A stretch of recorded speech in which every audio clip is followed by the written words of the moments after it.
తెలంగాణలో మహిళా సాధికారతకు మరో చారిత్రాత్మక అధ్యాయం ప్రారంభమవుతోంది.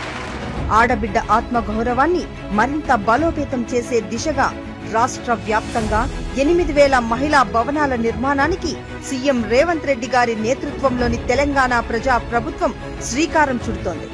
ఇవి కేవలం భవనాలు కాదు, మహిళల ఆర్థిక స్వావలంబనకు, సామాజిక చైతన్యానికి, నాయకత్వ వికాసానికి రెక్కలు తొడిగే శక్తి కేంద్రాలు.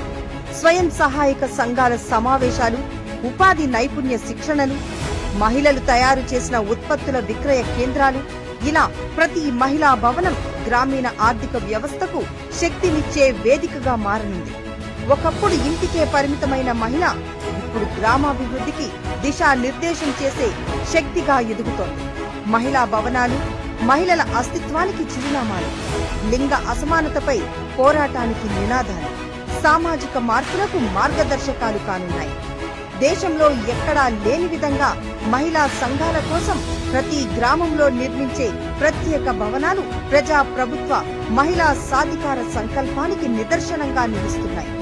ఇది కేవలం భవనాల నిర్మాణం కాదు, మహిళల భవిష్యత్తుకు, సమానత్వ సమాజ నిర్మాణానికి వేసే బలమైన పునాది.